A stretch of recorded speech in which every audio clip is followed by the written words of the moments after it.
When you're ready. Now? Okay, this is the situation when we got to change a UPVC cylinder. Also, the problem with this UPVC cylinder, it's not British standard, it doesn't conform to insurance standards. And the other reason is it's sticking out too far from the actual outside handle. It's not meant to stick out any more than 3mm. This one's sticking about 5mm. Makes it easily snapped and removed. So we've got to replace this cylinder.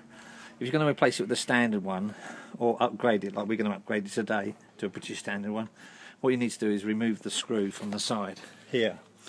This screw can be a posi screw, a flathead, or sometimes it really confuses people. There'll be a small little hole there, and in the hole you have to put like an Allen key all the way through to the hole, which will be an Allen grub screw, and undo that and remove it.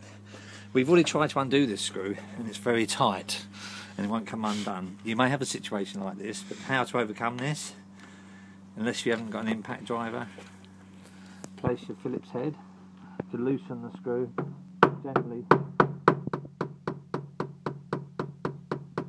break the seal, and then undo. Well, this one is obviously very, very tight.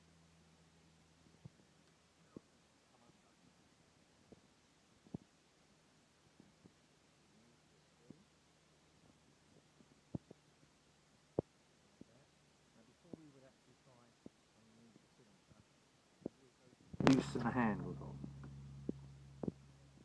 Not take them off, just loosen them off.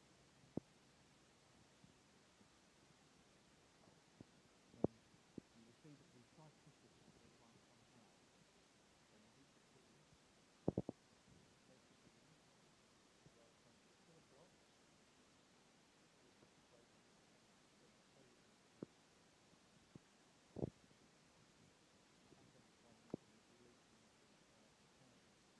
allow you to take it out, but then by putting the key in at 2 o'clock, because if we move the key you'll see that the cam here obstructs the actual profile of the cylinder for its removal. If you put the key in and turn it to 2 o'clock it lines it up, but if we had the key in from the other side you'd have to turn it to 10 o'clock, the opposite direction, to remove the cylinder. If we was going just a straight replacement of the Euro cylinder, we would now reverse the actual process and wouldn't need to take the handles off the door. But today we are going to upgrade it to a British standard cylinder. So now we have to remove the handles. So we'll undo the screw on the handle. And now the top one.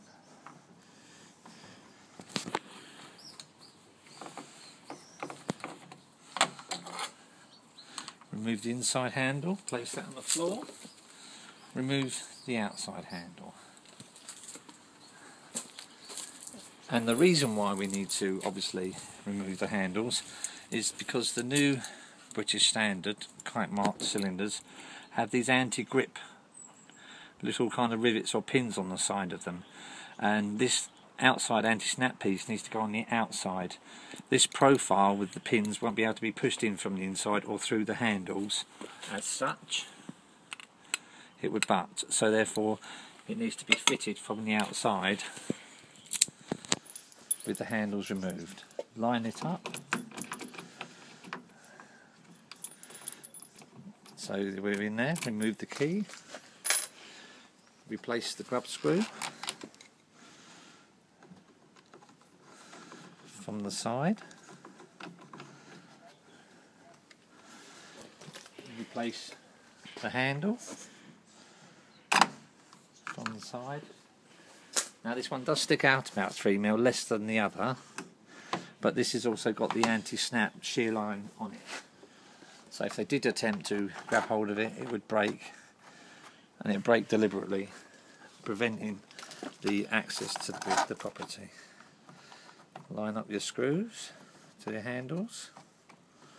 This one's being a bit of a, here we go, bind, and then tighten up the screws. That's that one. Now if this is a job you're going to do yourself, it's always worth thinking and remembering that the money that you save for an engineer to do it, you can invest in a British standard cylinder and upgrade your security and do it yourself. There we go.